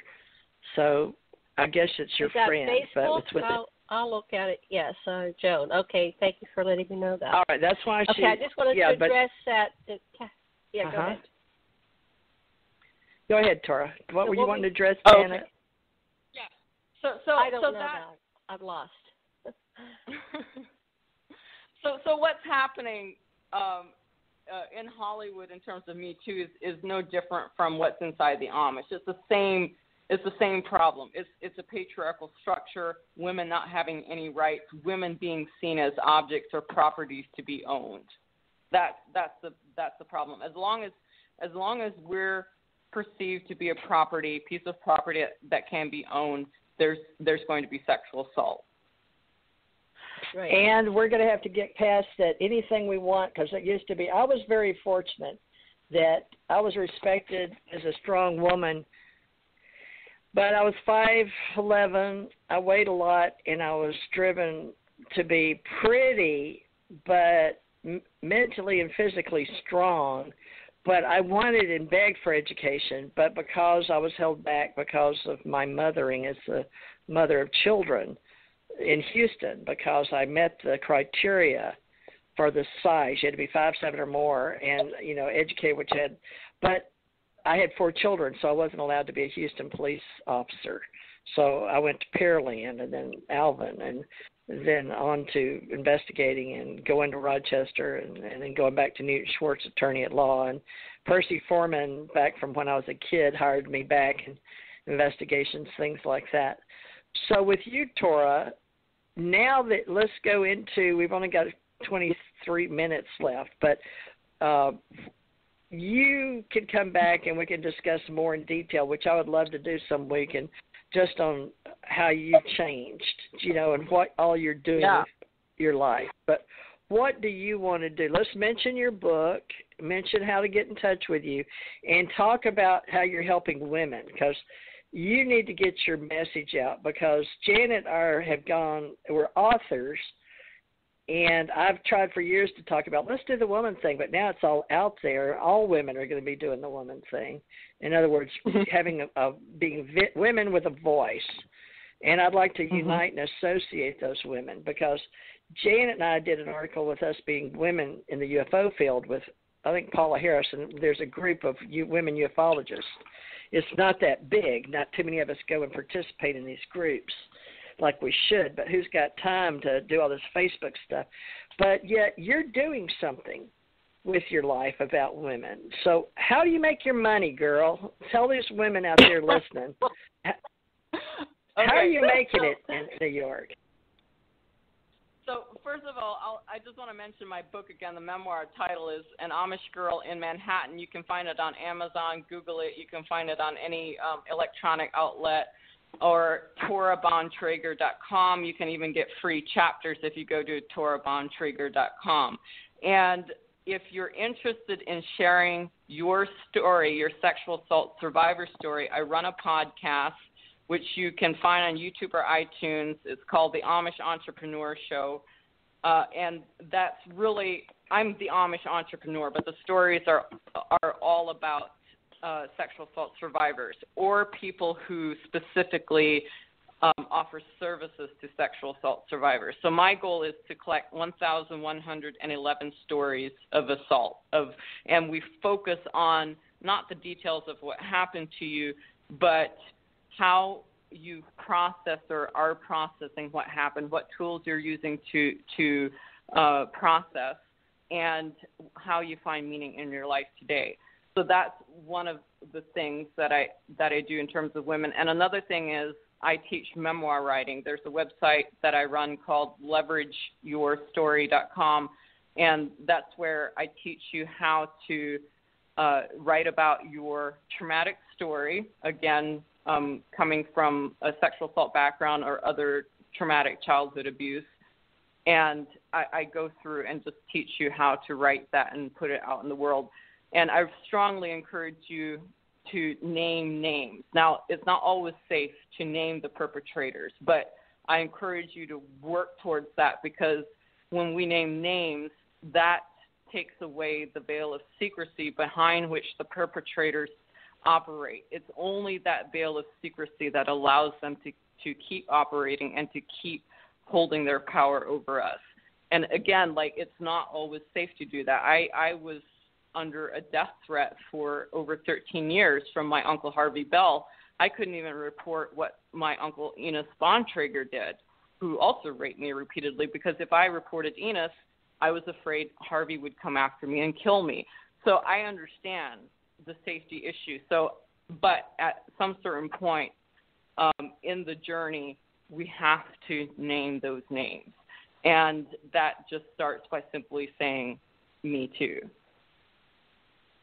Well, when I was in the Navy, I had a lot of cases of sexual abuse. I was in the Sea Mariner program, but I also worked for the JAG in the Great Lakes area. But the men also had some women at that time And their story was very believable because in uniform, and some women would use sexual harassment. So we had to really dig deep. I mean, I got to read the FBI reports and compose findings of facts, and, before they went to court. And so it can go, it got to be where it was all about men, and this is in the 80s. Then it got to be where women coming in the military just to get pregnant or to find a husband was the story for a while. Then, now, this was before women were on the front. They weren't pilots yet. They weren't, I guess, being sent to the front, which I don't know if I'm in Torah, if I'm in a place where I don't want to know, or I just haven't done an investigative report. But I haven't been in political or war or military stories. But so do you deal with men, too, that call in? I guess I should do it from a military standpoint. I'm not an Amish person, but I can see the trouble there. So it's really a story, like you said, of everybody. But what about the men that feel like, my husband even told me he had a story where a woman came in and to get somewhere, she didn't like him, and they were in the on the army base in Germany, but she just didn't like him, and she was after him and filed charges on him. But he had to go before the general because he was working as 2 Division Intelligence. But she just, I don't know if it was another guy or what. He didn't tell me, or maybe they didn't get that far. But he had to make her cry in there, and just be honest with her. He wouldn't have anything to do with her. But it got pretty ugly, and she dropped the charges. But he wasn't looking at her or anything. She just had info. So it can go both ways. But maybe we need to talk about that too, because proof. So how do you do it? Like, your uncle didn't tie you up in the barn. But at the same time, I know that I had a man I couldn't fight off once in a parking lot in broad daylight. And this is the first time I've ever told anybody, okay? So I was a strong woman, but I was a young girl. It's another reason I became a cop, because it was in a Target parking lot, and I was getting in my car with my package, and he was a big pot-bellied Mexican, strong as an ox, that had a method. And this other woman, I was tried to scream, and he put his hand over my mouth. But I couldn't get away. It was a slam, bam, thank you, ma'am kind of thing. And I couldn't it happened so quick, and I guess it's therapeutic to talk about it, but Jesus Christ, it's going to be here unless I delete the show, which I'm not. So there you go. There's something that happened. After that, I became strong, powerful. I'm going to be a law enforcement and do military and go after all these guys. You understand what I'm saying? But I was young. I was thin. I was tall. I was probably only 136 then. So what do you do? So, How do you were threatened somehow? Did they hold you down? I'm just telling you, I was shocked, and I was overpowered. But I am now 230, a proud 235-pound 5'11" woman. So you tell me what happened. How did you handle it? Yeah. Well, I just want to address the point you were making about it. It doesn't just happen to women. And on my show, on the podcast, it's open to anyone from any walk of life, not just Amish. And, it doesn't matter how you what culture you come from, how you identify as gender, no gender, bi, heterosexual, whatever. I don't care. The only thing that I care about is for you to share your story, your sexual assault story. It's mostly the stories I get are women, because those that's the gender that is speaking out more. The men are still very hesitant about coming out and disclosing, because it's such a huge shame thing. It's enough women get enough shame and blame and guilt and being ostracized or whatever, looked down upon. And men are not supposed to ever admit that they were sexually assaulted. That's a sign of manhood inferiority, that, if you're supposed to be the better gender is a horrible thing. So that's some of the issues there. And in terms and I of, wouldn't tell my husband. I was a young married woman. You know, I told you about the kids. I was a young married woman. We just had our first beautiful home. I had my house fixed up real pretty in Briargate, Missouri City, and my kids were young and little, and it scarred me so bad that I've never told anybody. I just kept it a secret. Yeah. So, but it didn't make me delusional about. I remember what happened, but I know I was crying, and you know he ran over, and this lady dropped her bag, and by the time because I had tried to turn around and yell, but he had me. It was really weird how it happened, and caught between the door, and I mean I hate alcohol to this day because of his breath. Strong guy, but what I'm saying is it happened so quick without me being able to defend myself that I'm sure I'm not the only woman that's ever had a problem during the daylight in a parking lot. But I cried all the way home and then my husband was at work, and I think my kids were at my mom's. I had a just woman that was raped. I had a client that was raped in the parking lot at her church, and they saw it from the window. And they denied it and shamed her. They denied it and shamed her because on some level, if somebody rapes you, you're responsible. That's what I felt like. I felt guilty. And I was like, okay, so what's my husband going to say? I didn't want to tell him. We were a young married couple, but we had kids, and we just got a new home. It was the perfect life. And then this happens out of nowhere. Not even seeing it coming, and I couldn't. I mean, it changed me, but I kept it a secret because I talked to God about it. I mean, I really did, about how can I deal with this.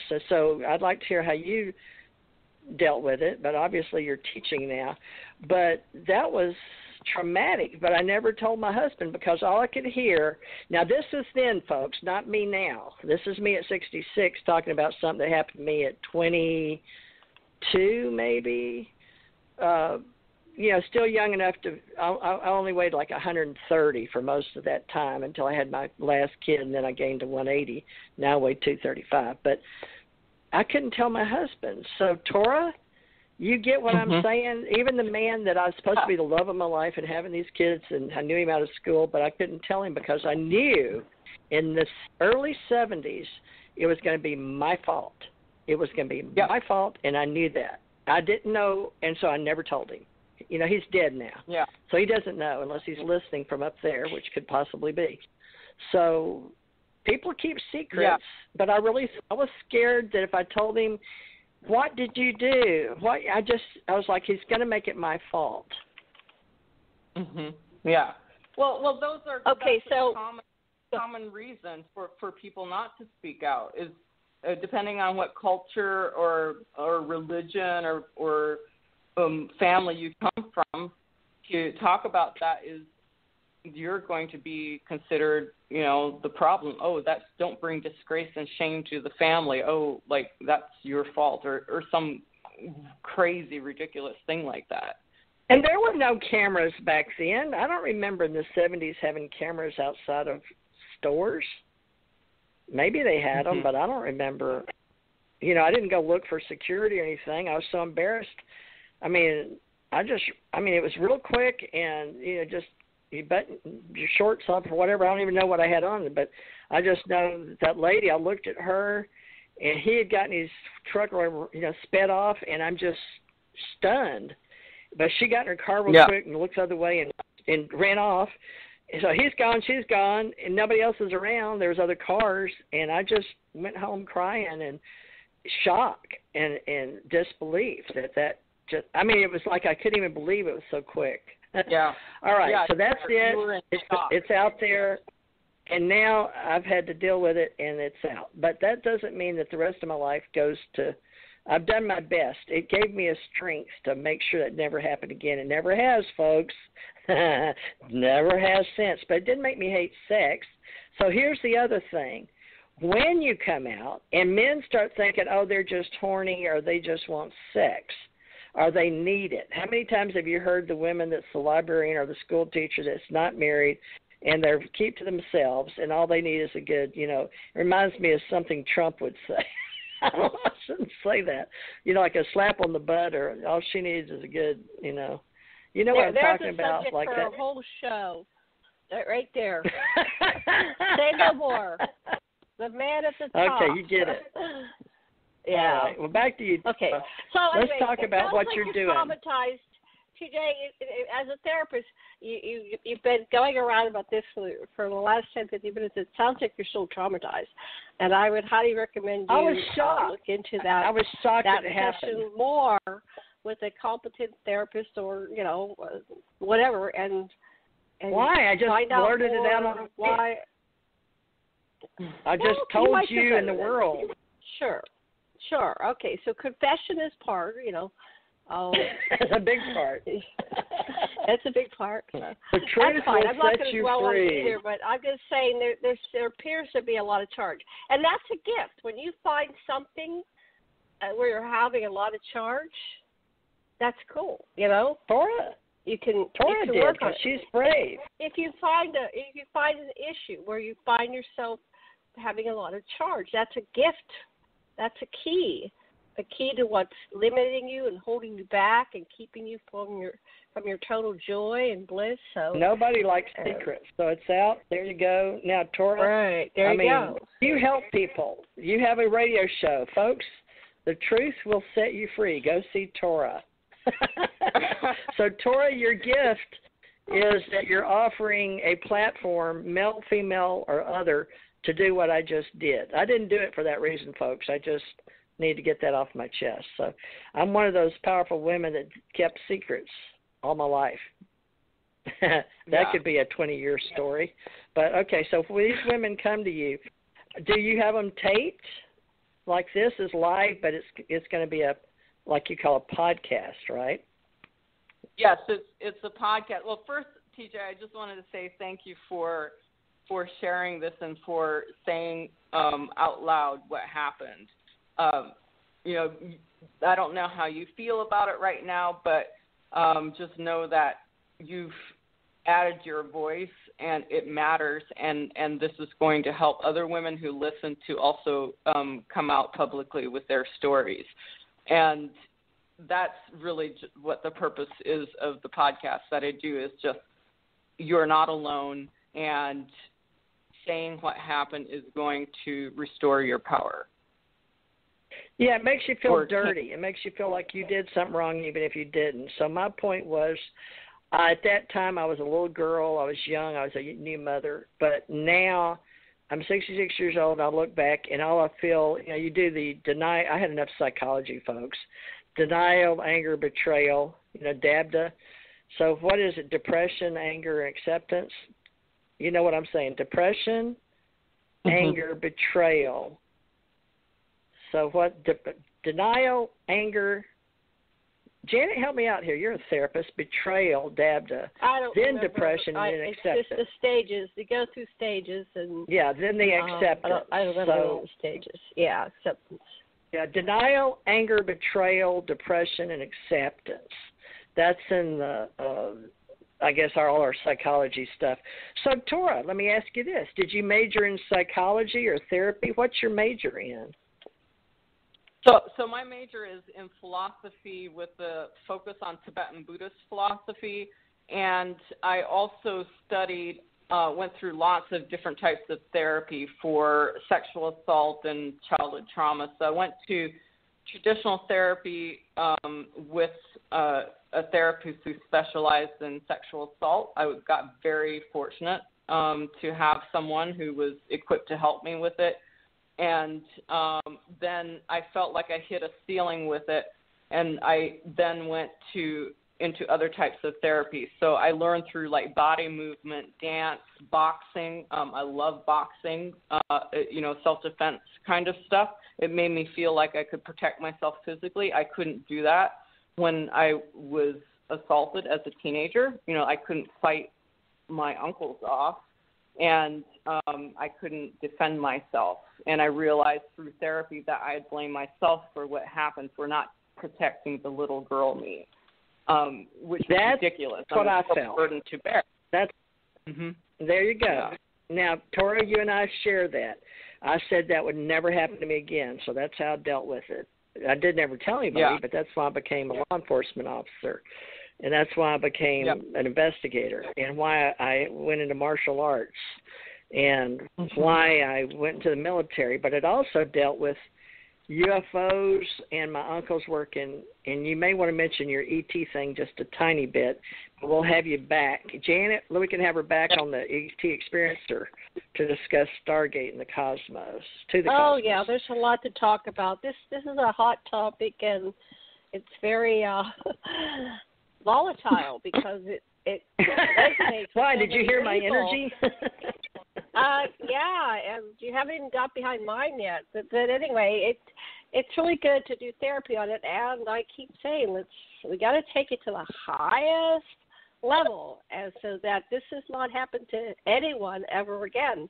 And no one is immune, or what do you call it? There's no what do you call it? When you victims. Nobody should be treated as a victim. There's no one. From another human. On the highest level existence, this is not something that is pardonable, where there must be amends. We can't just have somebody saying, well, I will pardon everybody that's done these heinous, hideous things, because that's not right. That's not right. So anyway, I'm done talking. I'm never going to end in like 2 minutes, but go ahead.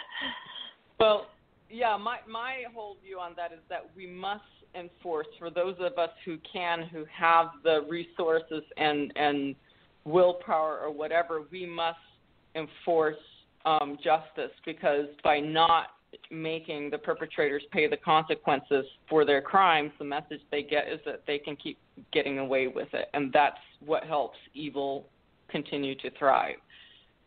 That's my personal view.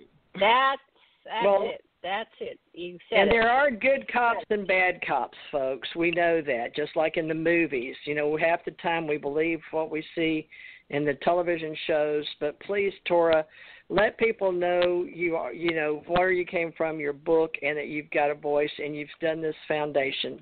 So, folks, we're about out of time. We can have Torah back. So, Torah, an Amish girl in Manhattan that brings out the woman in you saying, I have a secret. So I just jumped on the Me Too wagon, and it's the Torah Amish girl in New York story. So, it took an Amish girl from New York to have me bring out something that happened 44 years ago.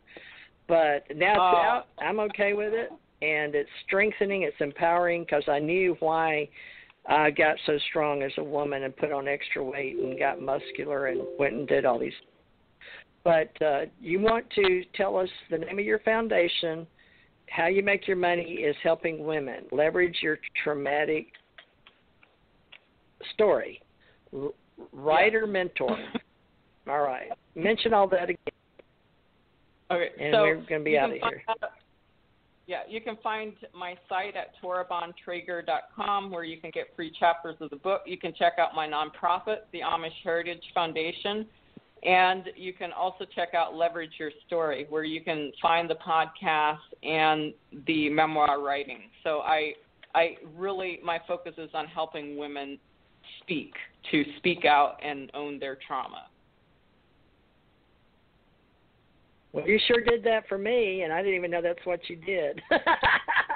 So spiritually, I got you on a whole different wavelength, I guess. So thank you for being a strong enough woman. I admire you for what work you're doing. We need women leaders in America, and America paid in a way, I guess, for you to get to Columbia, and now you are one of the women that are educated and a strong administrator for the rest of us. So thank you for your work. Thank you, Janet Carroll Lessin, for finding Torah and you guys hooking up. And thank you, everybody, for promoting TJ Morris ET Radio.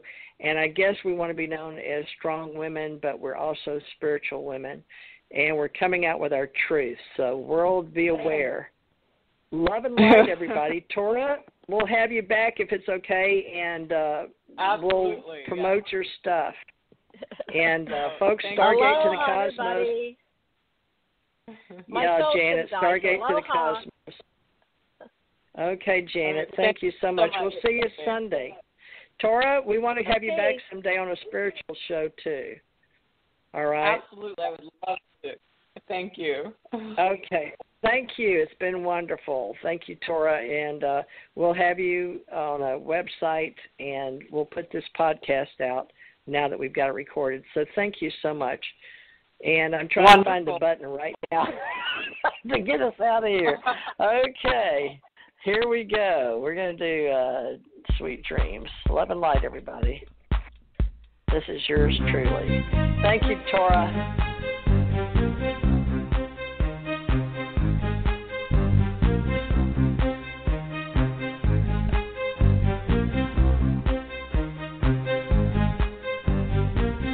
Sweet dreams are made of this. Who am I to disagree? Travel the world and the seven seas. Everybody's looking for something. Some of them want to use you. Some of them want to get used by you. Some of them want to abuse you. Some of them want to be abused.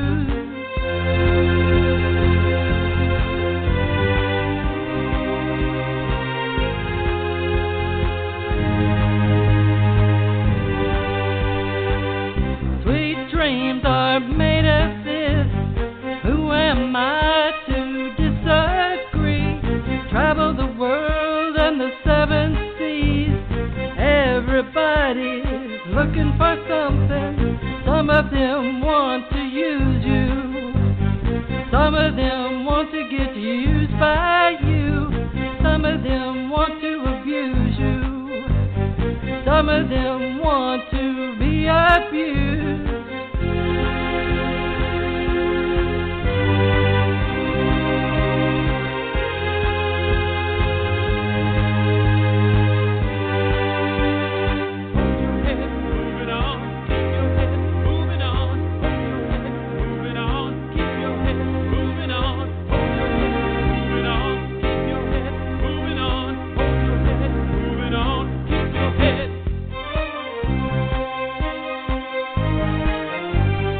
are made of this. Who am I to disagree? Travel the world and the seven seas. Everybody's looking for something. Some of them want to use you. Some of them want to get used by you. Some of them want to abuse you. Some of them want to be abused.